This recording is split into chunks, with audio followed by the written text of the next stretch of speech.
buenos días, ¿cómo están? Bienvenidos una vez más a nuestro servicio dominical del Centro Cristiano El Conquistador.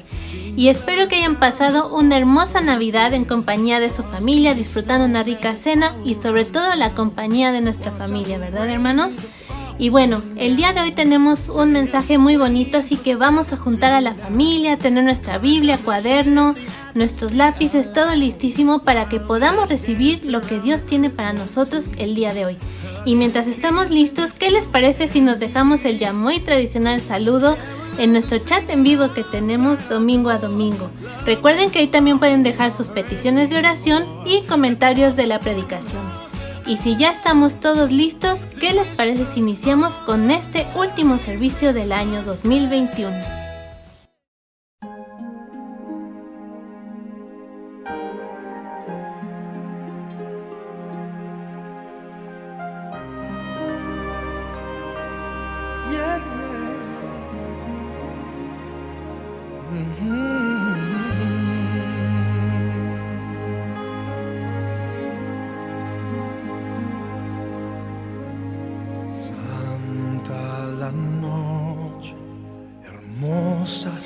Las estrellas,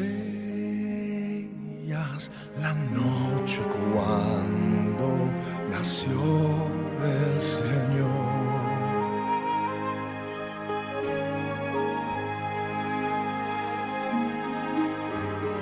El mundo envuelto estuvo en sus querellas hasta que Dios nos mandó al Salvador, una esperanza. Todo el mundo siente la luz de un nuevo día sin igual. Con gratitud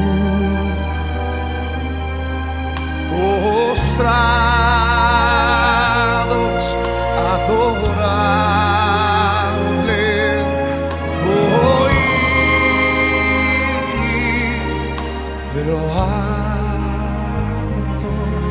la voz angelical, oír cantar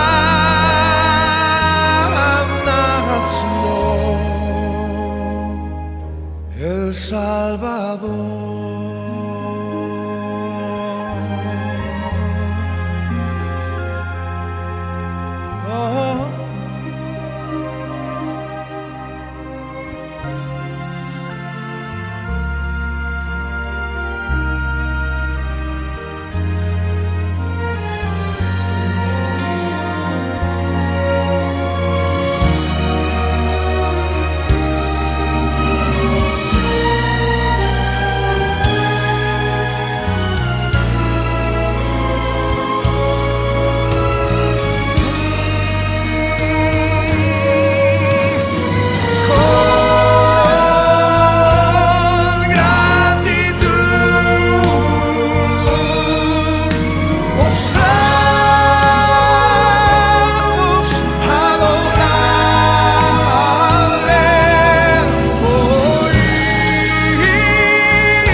El Salvador.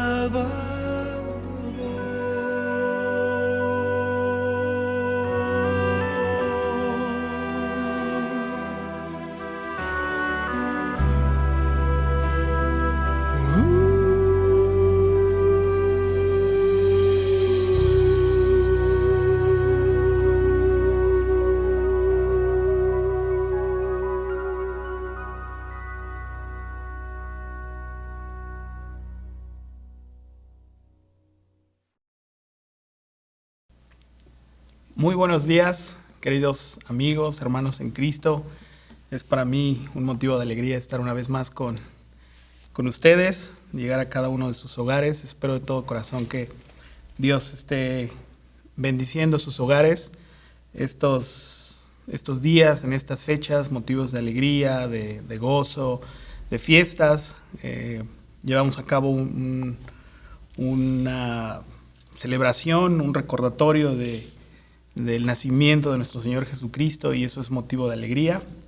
Deseo, nuevamente le comento de todo corazón, que Dios les esté bendiciendo grandemente en estas fechas. Han sido tiempos difíciles y el hecho de poder convivir en tener estos momentos, son momentos de alegría, momentos en los que uno recarga nuevas fuerzas, y damos gracias al Señor por esa oportunidad y sobre todo por el hecho de poder recordar ese suceso tan maravilloso como lo fue el nacimiento de nuestro Señor Jesucristo. Quiero invitarles a que me acompañe en una oración para poner este tiempo en manos del Señor. Bendito Dios, gracias te damos porque eres bueno con nosotros. Gracias por cada una de las bendiciones que tú das a nosotros día con día. Gracias, Señor, por estas fechas. Gracias por la vida de nuestros familiares, de nuestros amigos, de nuestros seres queridos. Gracias porque nos concedes, Señor, en medio de todo este tiempo que ha sido complicado, ha sido difícil, porque tú nos das momentos de paz, de regocijo y de alegría, Señor. En este momento queremos pedirte, Señor, que tú toques nuestras vidas, nuestros corazones, que esta palabra que tú has preparado, Señor, pueda traer algo que nutra nuestra vida, Señor. Te pedimos que seas nuestro invitado de honor, que tomes este tiempo, Señor, y que lo utilices según sea tu propósito, Señor. Gracias te damos, Señor, y te pedimos todo esto en el nombre de tu Hijo amado, Cristo Jesús. Amén. Muy bien, hermanos, pues como les comentaba, son tiempos de alegría, tiempos de regocijo, tiempos de celebración, y por lo regular todos estamos conscientes de lo que sucede en estas fechas. Sabemos lo que representan incluso a nivel internacional. En todo el mundo existe una gama de muchas formas de celebrar, religiosos, no religiosos, bíblico, no bíblico. Estas fechas de alguna forma incitan o nos invitan a celebrar algo, ¿no? Hay personas que son ateas, que no creen en Dios, y sin embargo este tiempo de alguna forma también lo ocupan para tener algún tipo de convivencia, algún tipo de reunión, y no se diga de las grandes cadenas comerciales o las grandes marcas que disparan sus acciones, disparan todas sus ventas, porque pues es un tiempo que nos invita en muchas formas a celebrar, ya sea comprando cosas, visitando a la familia, haciendo una cena navideña, etcétera, etcétera. Nosotros como hijos de Dios, nosotros que hemos recibido a Cristo en nuestro corazón, tenemos, independientemente o aparte de esto, también tenemos un concepto muy especial para nosotros en estas fechas, y es que hablamos acerca del nacimiento de Jesús. La palabra Navidad se deriva del latín, o en latín se pronuncia nativitas, que significa literalmente nacimiento. Así que eso es lo que nosotros celebramos, el nacimiento de Jesús. Hace 8 días en la predicación de la pastora nos hablaba de una esperanza, y el título para este mensaje lleva por nombre El nacimiento de una esperanza. Y no es como una continuación. De hecho, ni siquiera la pastora y yo nos pusimos de acuerdo como para hablar al respecto. Simple y sencillamente, cuando supe la fecha en la que me tocaba predicar, pues empecé a preguntarle al Señor qué es lo que quieres que para esta fecha se diga, si es algo que ya todo el mundo sabe, todo el mundo conoce. Sin embargo, hay datos históricos que muestran una rica y muy vasta información acerca de lo que implica el nacimiento de Jesús. Incluso hay diferencias, y muchos historiadores, muchos libros encuentran ciertas contradicciones o diferencias en las cuales ni siquiera se pueden poner de acuerdo acerca de este suceso tan maravilloso. Ateniéndonos a los registros históricos, podemos más o menos asegurar en que el nacimiento de Jesús se dio alrededor del año 6 antes de Cristo, es decir, entre el año 6 y el año 4 antes de Cristo. Una forma un poco difícil de entenderlo, el profesor Robert Garland fue un filósofo e historiador británico, y él asegura que cada sociedad tenía su propio sistema para calcular los años. Básicamente, por ejemplo, en el caso de Roma realizó su calendario en base a la supuesta fundación de Roma. Los griegos, en relación a los romanos, los griegos, ellos asignaban un calendario debido a las actividades deportivas llamadas hoy o conocidas como olimpiadas, y era la forma en la que ellos contaban el tiempo. Así es que cada cultura tenía una forma distinta de contar el tiempo. Hasta nuestros días hay, como le mencionaba, hay muchos datos históricos y algunos son contradictorios, así que no podemos situar una fecha en específico acerca del nacimiento de Jesús, una fecha tal cual como nosotros, el día de nuestro cumpleaños. Cada uno de nosotros tiene una fecha en la que le llamamos nuestro cumpleaños y tenemos la fecha exacta, el día, el mes, el año, e incluso muchos podemos recordar hasta la hora. En el caso de Jesús, debido a estos datos históricos, no podemos tener ese registro. Y lo único en lo que podemos basarnos es en lo poco que la Biblia nos describe o nos habla acerca de ese suceso tan maravilloso, pero que no se enfoca tanto en la fecha, sino en el suceso como sí. Y también en muchos historiadores que a lo largo de la historia han buscado o han investigado tener un dato mucho más preciso. La elección del 25 de diciembre como la fecha de Navidad podría decirse, y algunos historiadores concuerdan en que fue una elección intencional para facilitar una forma de recordar lo que fue la conversión de la población romana al cristianismo.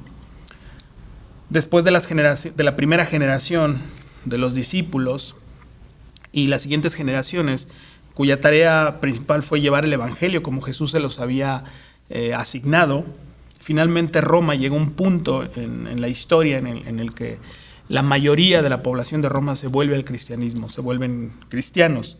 Así que como una estrategia entre social, política, cultural e incluso religiosa, se cree que asignaron el 25 de diciembre como la fecha de Navidad, que es a lo que nosotros hoy igual de alguna forma tenemos presente como una fecha especial. Sin embargo, estos solo son datos históricos, nadie tiene la verdad absoluta. Los datos que se tienen realmente son contradictorios, algunos se interpretan con una finalidad religiosa y algunos se interpretan con una finalidad simplemente histórica. Karl Rahner fue un teólogo alemán y señala que en los evangelios, y solo son 2 evangelios que nos hablan acerca del nacimiento de Jesús, como lo es Mateo y Lucas, no proporcionan suficientes detalles como fechas específicas para satisfacer las demandas de todos los historiadores, ¿no? Para conocer una fecha muy, muy precisa. Así que los relatos que encontramos en los libros de Mateo y de Lucas, más allá de mencionar una fecha en específico, ellos se enfocan en elementos principalmente teológicos más que cronológicos. Es decir, no le dan tanta importancia a una fecha. Mencionan datos históricos, como el hecho de que Herodes era el gobernador en ese entonces, pero no se centran en una línea del tiempo, sino más que nada ellos cuentan el suceso de lo que estaba aconteciendo en ese punto de la historia. La palabra que encontramos en el libro de Lucas 1:37, dice: pues la palabra de Dios nunca dejará de cumplirse. La versión 1960 dice, pues para Dios no hay nada imposible. Me llama mucho la atención que en la versión Nueva Traducción Viviente dice, pues la palabra de Dios nunca deja de cumplirse. Y le voy a invitar a que me acompañe. Vamos a leer en el libro de Lucas, capítulo 2, versículos del 1 al 7. Y la palabra del Señor dice así: en esos días, Augusto, el emperador de Roma, decretó que se hiciera un censo en todo el imperio romano. Este fue el primer censo que se hizo cuando Cirenio era gobernador de Siria. Todos regresaron a los pueblos de sus antepasados a fin de inscribirse para el censo. Como José era descendiente del rey David, tuvo que ir a Belén de Judea, el antiguo hogar de David. Viajó hacia ahí desde la aldea de Nazaret de Galilea. Llevó consigo a María, su prometida, quien estaba embarazada. Mientras estaban allí, llegó el momento para que naciera el bebé. María dio a luz a su primer hijo varón. Lo envolvió en tiras de tela y lo acostó en un pesebre porque no había alojamiento disponible para ellos. Este relato, este suceso, nos habla acerca del nacimiento de Jesús.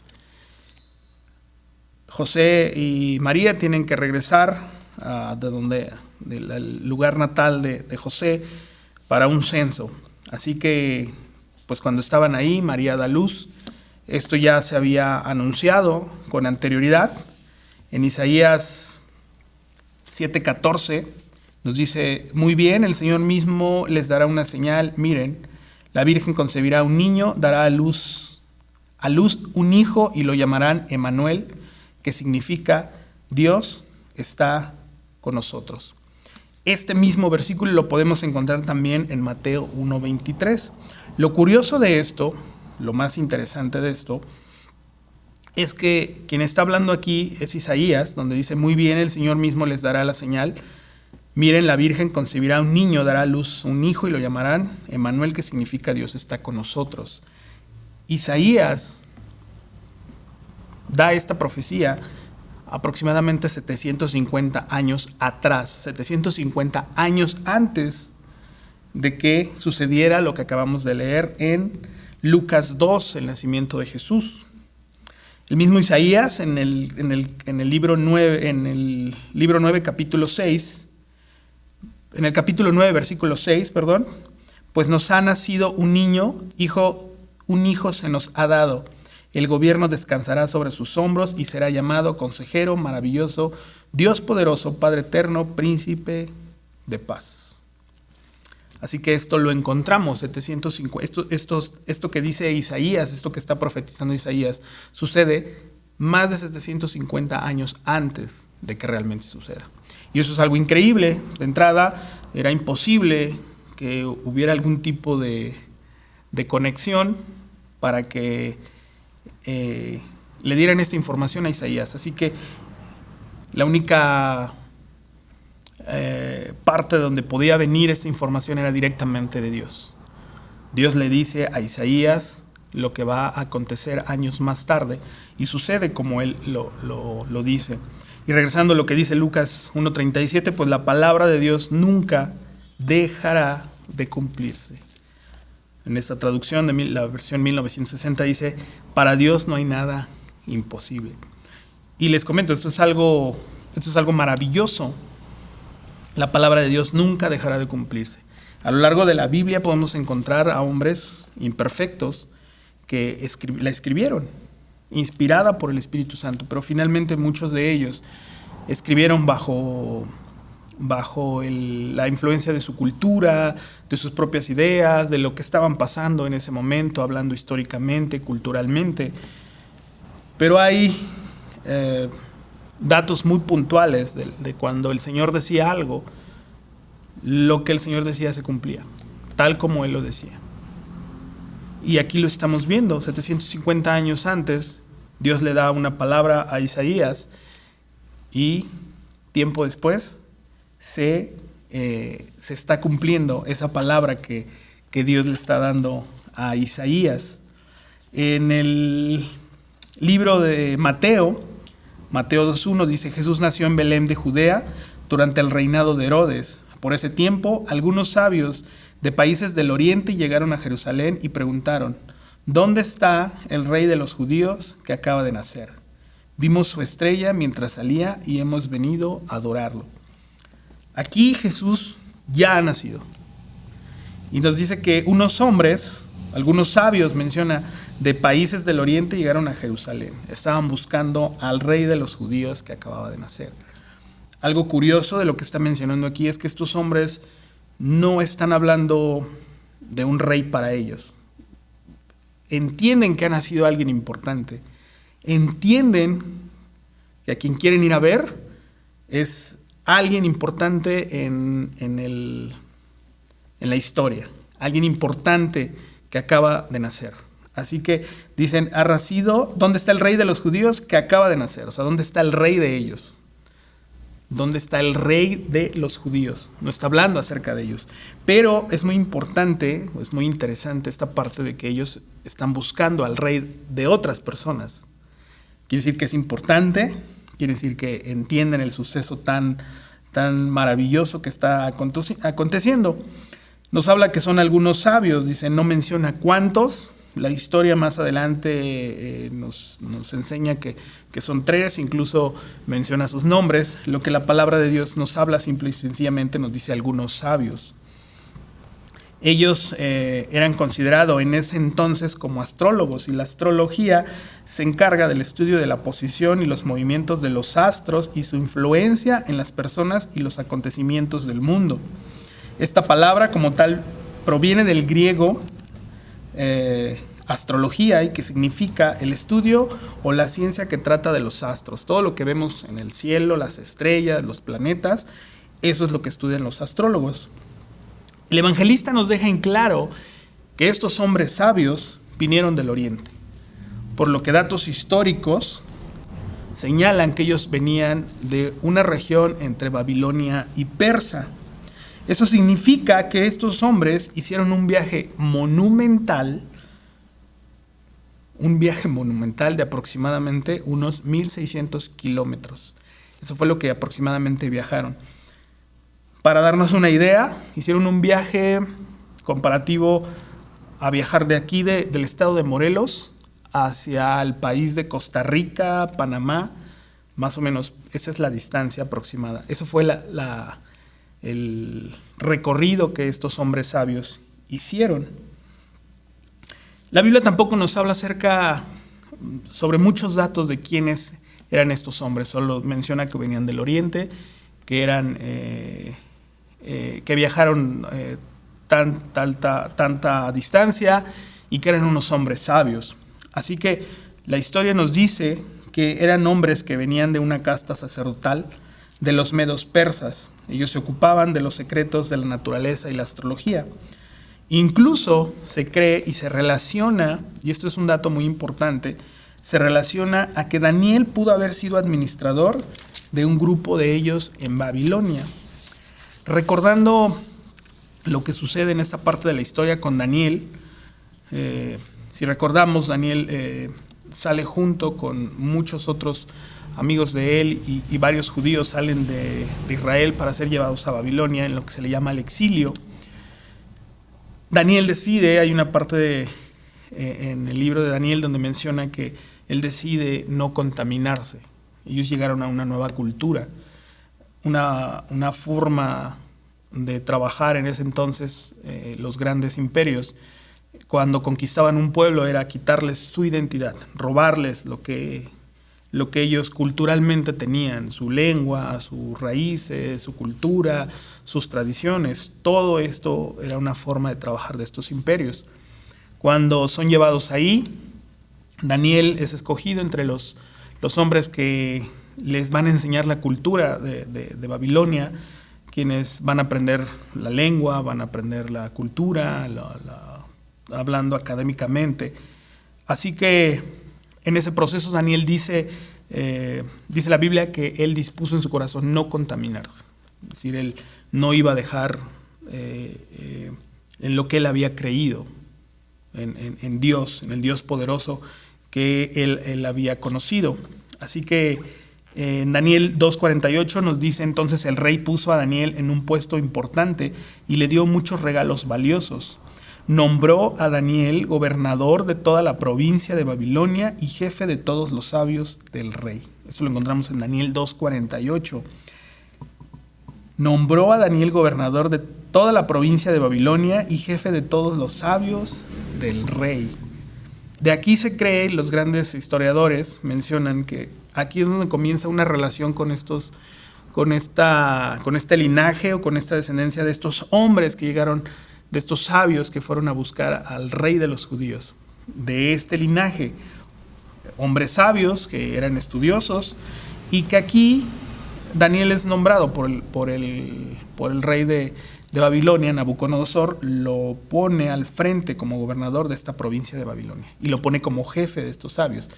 Se cree que ahí es donde empieza la relación, y durante muchos años ellos estudian o tienen un vínculo muy cercano con los judíos, lo cual les permite estar atentos acerca de su cultura, de sus celebraciones, de sus creencias.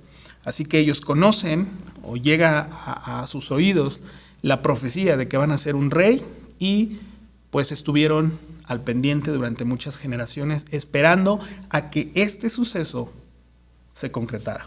Así que esos hombres parece ser que son los que visitan al niño, y estos hombres fueron guiados por una estrella. Dice la Biblia que fue una estrella visible que los llevó hasta Jerusalén y luego hasta Belén y al mismísimo lugar donde estaba el niño Jesús. Mateo 2, en el relato de capítulo 2, versículos 2 al 9, nos enseña que fue la estrella la que guió a estos hombres. Esta estrella también ha sido motivo de gran controversia. Para algunos, literalmente hablan de una estrella que los fue guiando. Algunos otros piensan que fue algún tipo de manifestación en el cielo, como un tipo cometa, o un simple fenómeno sobrenatural visible. Para Dios, utilizar las cosas que ha creado el universo, pues es algo sumamente sencillo, ¿no? Él hace el llamado a su creación y su creación responde. En el caso cuando Israel fue guiado por Moisés, cuando salieron de Egipto, pues de día los llevaba los cubrían unas nubes que les cubrían el sol para que pudieran seguir avanzando, y de noche era como una columna de fuego que les iluminaba el camino, y muy probablemente les ponía en una temperatura mucho más agradable por cuestiones del frío. Así que Dios puede usar cualquier obra de su creación, Dios la puede poner a su disposición. Y aquí, bueno, es algo sobrenatural el que está guiando a estos hombres. Mateo 2:11 nos dice: entraron a la casa y vieron al niño con su madre María y se inclinaron y lo adoraron. Luego abrieron sus cofres de tesoro y le dieron regalos de oro, incienso y mirra. Esto es algo también maravilloso. Le dan 3 regalos. Algunos historiadores por eso creen que son 3 hombres los que llegaron ahí, 3 hombres sabios, porque son 3 regalos. Cada uno le dio o le asignó un regalo. La Biblia no data con exactitud de esto. Ellos dicen que entraron, lo vieron y se inclinaron y lo adoraron. Es decir, estaban reconociendo que el niño que estaba ahí era un rey, es un rey. Cuando entraron y lo ven ahí, reconocen que es un rey. ¿Por qué? Quizá por lo que ya habían estudiado con anterioridad acerca de quién había nacido, ante quién estaban, quién estaba delante de ellos. Lo cierto es que dice que ellos se inclinaron y lo adoraron, es decir, estaban reconociendo a un rey. Luego abrieron sus cofres de tesoro y le dieron regalos de oro, incienso y mirra. El oro, en ese entonces, única y exclusivamente se le presentaba a un rey. Única y exclusivamente era un presente que se le podía otorgar a un rey. Así que ellos le estaban otorgando uno de los presentes que, culturalmente hablando, no solo por el hecho del significado del valor monetario, sino por el hecho de lo que cómo culturalmente se manejaba en ese entonces, le estaban dando un presente con el cual les reconocían como un rey. Incienso, que es una resina de un árbol dulce y se usaba en las ordenanzas del sacerdocio, en holocaustos y bueno, más adelante los historiadores relacionan al hecho de Jesús como el sumo sacerdote. Pablo incluso lo llega a mencionar. Y la mirra suele relacionarse con embalsamientos y los entierros por sus cualidades preservativas. Algunos historiadores mencionan que el hecho de la mirra es algo simbólico por el sufrimiento que más adelante Jesús tiene que enfrentar. Algunos otros historiadores consideran que la mirra simple y sencillamente fue un presente que los papás, José y María, utilizaron porque pues, a cierta edad uno ya empieza a utilizar ciertos ungüentos en la rodilla, en la espalda. Así que algunos historiadores mencionan que realmente la mirra fue algo que utilizaron José y María. No lo sabemos, sin embargo, de lo que sí estamos seguros es del acontecimiento maravilloso que sucedió y que estos hombres sabios con un poder adquisitivo estaban presenciando en ese momento y que habían tenido que viajar una gran distancia para estar allí. Voy a invitarle también a que me acompañe en el capítulo, en el libro de Lucas, capítulo 2, versículos del 8 al 20. Y la palabra del Señor dice así: esa noche había unos pastores en los campos cercanos que estaban cuidando sus rebaños de ovejas. De repente apareció entre ellos un ángel del Señor y el resplandor de la gloria del Señor los rodeó. Los pastores estaban aterrados, pero el ángel los tranquilizó. No tengan miedo, dijo. Les traigo buenas noticias que darán gran alegría a toda gente. El Salvador, sí, el Mesías, el Señor, ha nacido hoy en Belén, la ciudad de David, y lo reconocerán por la siguiente señal. Encontrarán a un niño envuelto en tiras de tela acostado en un pesebre. De pronto se unió a ese ángel una inmensa multitud, los ejércitos celestiales, que alababan a Dios y decían: gloria a Dios en el cielo más alto y paz en la tierra para aquellos en quienes Dios se complace. Cuando los ángeles regresaron al cielo, los pastores se dijeron unos a otros: vayamos a Belén, veamos esto que ha sucedido y que el Señor nos anunció. Fueron deprisa a la aldea y encontraron a María y a José, y ahí estaba el niño acostado en el pesebre. Después de verlo, los pastores contaron a todos lo que había sucedido y lo que el ángel les había dicho acerca del niño. Todos los que escucharon el relato de los pastores quedaron asombrados, pero María guardaba todas estas cosas en el corazón y pensaba en ellas con frecuencia. Los pastores regresaron a sus rebaños, glorificando y alabando a Dios por lo que habían visto y oído. Todo sucedió tal como el ángel les había dicho. Y aquí encontramos a otros protagonistas en esta línea de tiempo de la historia. Hombres sabios llegaron al encuentro del nacimiento de un rey. Y estos pastores llegaron también al mismo lugar. Hablando de un suceso sobrenatural, de un suceso maravilloso, de la forma en cómo los ángeles son los que les indican quién ha nacido. Así que ellos van con alegría y le cuentan a María y a José lo que vieron sus ojos, lo que escucharon. Y hay algo que me llama la atención. Pero María, en el versículo 19 dice: pero María guardaba todas estas cosas en el corazón y pensaba en ellas con frecuencia. Y me pregunto qué es lo que habría pasado por la mente y el corazón de María. Digo, finalmente ella acababa de tener un bebé, con el sufrimiento, con los dolores, con la alegría de ya cuando lo tenía en sus brazos. Entendía que había sido un instrumento utilizado por Dios, pero finalmente ella no se podía desprender de la parte humana. en qué meditaba o qué es lo que pensaba, qué cosas guardaba en su corazón, porque había una parte que ella la entendía, esa parte sobrenatural, esa parte divina, esa parte que venía única y exclusivamente de Dios, pero por el otro lado estaba la parte maternal, la parte en la que ella, desde el momento en el que el niño es engendrado, el periodo de los 9 meses, el periodo de la gestación, pues lo tuvo en su vientre y empezó a existir ese vínculo de madre e hijo, y cuando lo tenía ahí en sus brazos, pues era esas dos partes, ¿no? La parte totalmente humana y la parte divina. Y es que no había otra forma más humana posible en la que el Hijo de Dios se presentara ante la humanidad, como un niño que en ese momento tenía que depender totalmente de sus padres. Un niño que dependía al 100% del cuidado de sus padres.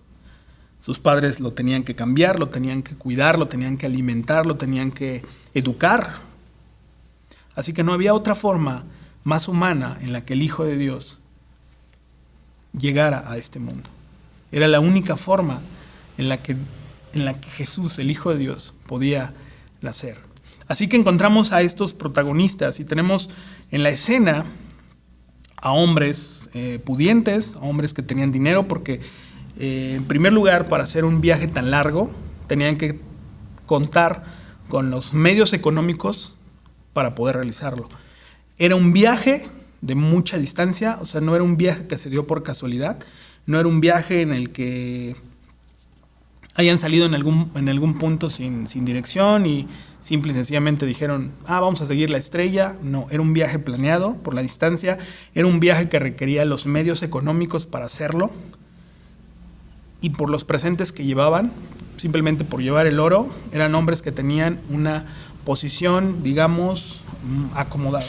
Así que tenemos esos protagonistas que son la clase social alta, ¿no? La clase alta social, esos que tienen el poder adquisitivo, el poder económico, están ahí presentes ante el nacimiento del Rey de los judíos, ante el nacimiento de Jesús.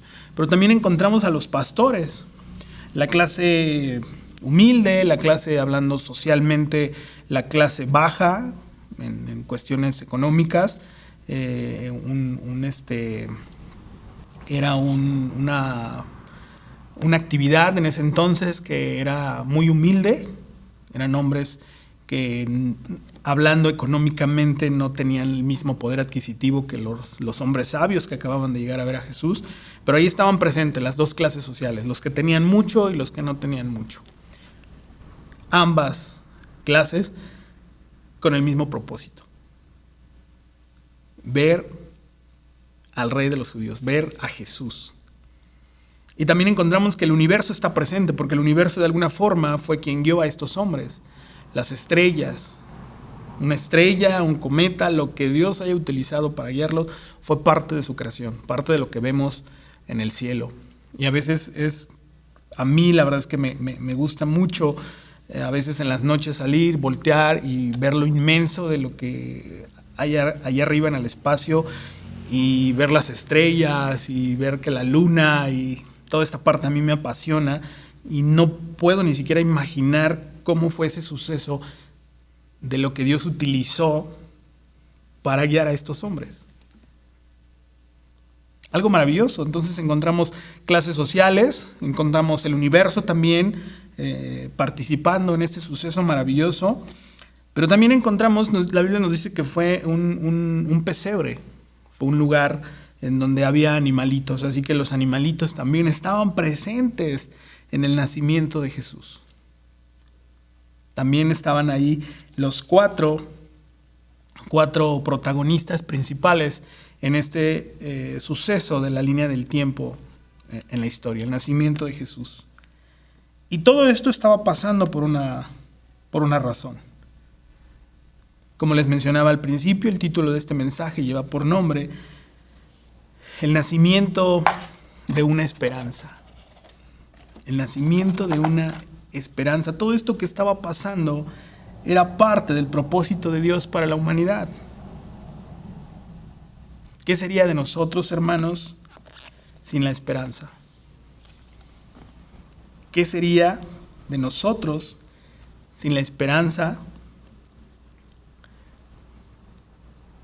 de creer literalmente el día de mañana, las cosas serán mejores que hoy o que ayer? ¿Qué sería de nosotros sin la esperanza de nosotros? Sin la esperanza de creer que la enfermedad va a ceder. ¿Qué sería de nosotros sin la esperanza de que un problema pronto se va a solucionar? ¿Qué sería de nosotros sin la esperanza de creer que un ser querido, alguien a quien apreciamos mucho, va a encontrar, va a tener un encuentro personal con el Señor de nosotros, con el Señor Jesús, con nuestro Señor Jesucristo? ¿Qué sería de nosotros sin la esperanza de creer que esa persona que en algún momento se alejó va a volver a regresar a los pies de Jesús? Y es que es la esperanza la que nos mantiene o nos da esa fuerza para seguir adelante. Lo que hablaba la pastora hace 8 días, la esperanza de que algún día nos vamos a ver en la eternidad. ¿Qué sería de nosotros sin la esperanza, hermanos? Sin la esperanza no tendríamos nada de esto que hacemos, de nada serviría tomar una lectura, simplemente sería un libro histórico que nos enseña historias bonitas, pero sin la esperanza esto no tendría ningún significado, no iríamos a ningún lado. Sin la esperanza que nos dio Jesús en el momento en el que nació, sin esa esperanza no tendríamos nada. Nada de esto serviría, no tendría ningún sentido. Sin el nacimiento de Jesús, sin la muerte de Jesús y sin la resurrección de Jesús, nuestra esperanza sería hueca, sería vana, no tendríamos absolutamente nada. Esta esperanza que se dio de forma tangible y visible en el nacimiento de Jesús. La esperanza se dio cuando Dios le dice a Isaías lo que va a acontecer. E Isaías lo anuncia al pueblo y nos habla de un Salvador y nos habla del nacimiento de un rey. Pero el momento en el que nace es cuando es visible y es tangible. Por eso estos hombres, por eso el universo, por eso hasta los mismos animalitos estaban ahí presentes. Estaban ante un suceso maravilloso. Y cuando hablamos de esperanza, no solo hablamos de cosas tangibles o visibles. No solo nos referimos a que, como les mencionaba, literalmente el día de mañana las cosas estarán mejor que hoy o que ayer, hablando literalmente, sino también nos referimos a la esperanza de las cosas que son invisibles, de aquellas que no podemos ver en este momento. La esperanza, por ejemplo, de volver a ver a un ser amado. Hace aproximadamente 1 año 6 meses, poco más de 1 año 6 meses, falleció, mi padre partió con el Señor y él me dejó un legado. Él creía firmemente en esta esperanza y nunca lo vi dudar, nunca lo vi titubear, nunca lo vi pensar siquiera si era cierto o no. Él se aferró a esa esperanza y eso fue algo que a mí me lo dejó, y hoy en día yo estoy seguro que algún día lo voy a volver a ver. Entonces, ¿qué sería sin esa esperanza, hermanos? ¿Qué sería esa esperanza? ¿Qué sería de nosotros sin la esperanza de que un día estaremos cara a cara con nuestro Creador y con nuestro Salvador? Así que, hermanos, en estas fechas no celebramos un cumpleaños. Esto no es un aniversario. Tampoco nos enfocamos en una fecha en específico. No, por eso no celebramos una fecha en específico como un aniversario, como un cumpleaños. Lo que celebramos, de lo que nos ponemos alegres, de lo que nos regocijamos, de lo que nos da gozo, es el acontecimiento que cambió el rumbo de la historia de la humanidad y que cambió también el rumbo y la dirección que había en nuestros corazones. Porque antes de esta esperanza, antes de que nosotros hiciéramos esta esperanza, nuestra dirección era la muerte. Así que hoy tenemos una esperanza más viva que nunca, y es la esperanza de estar un día frente a frente con nuestro Salvador.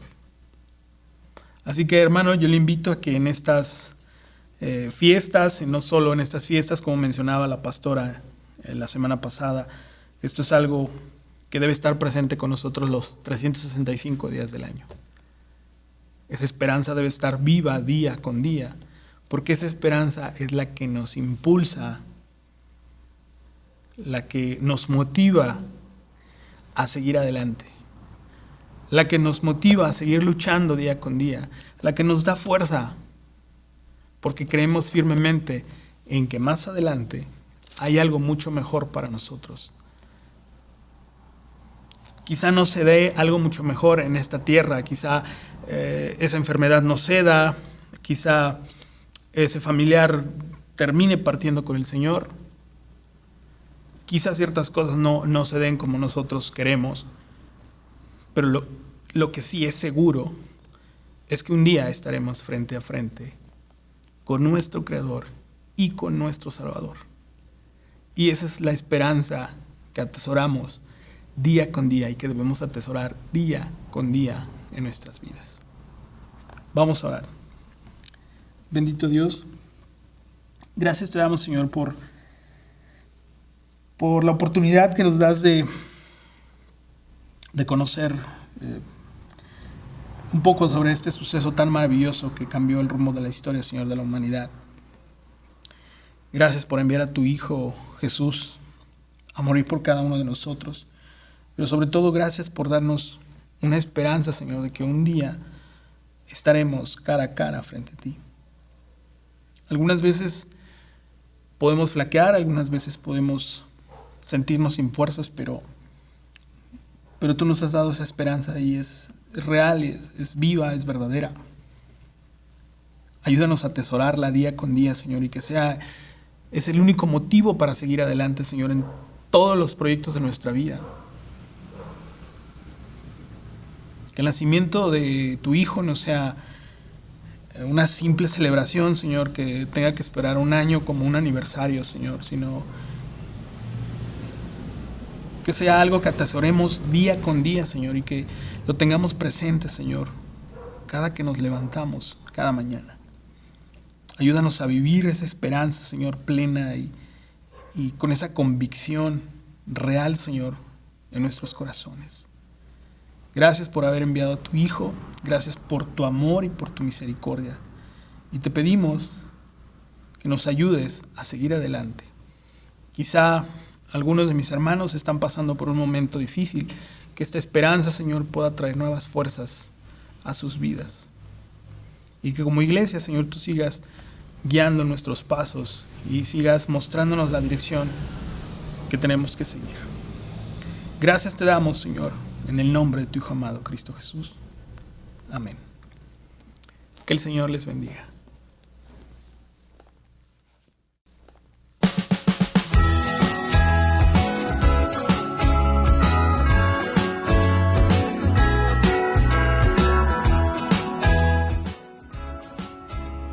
Muchas gracias a nuestro hermano Carlos Aguilar por esta hermosa palabra. Y qué hermosa historia la del nacimiento de nuestro Señor Jesucristo.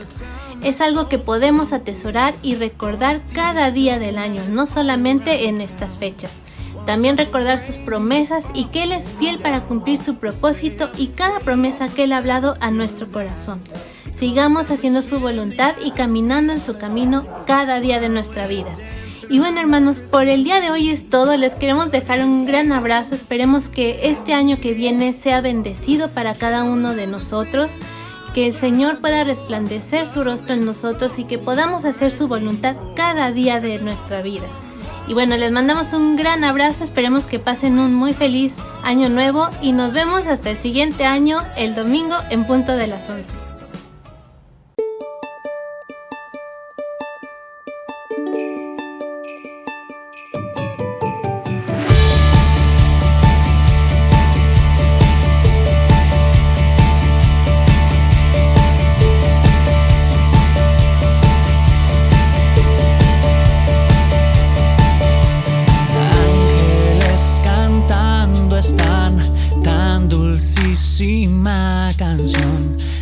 Las montañas su eco dan como fiel contestación.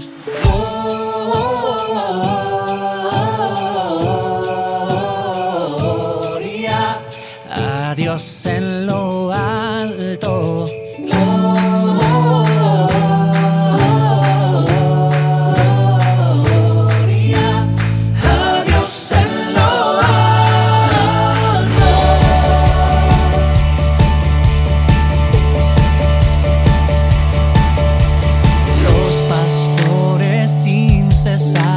Sus loores dan a Dios.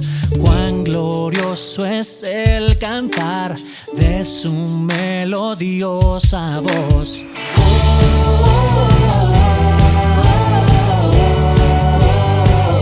Gloria a Dios en lo alto.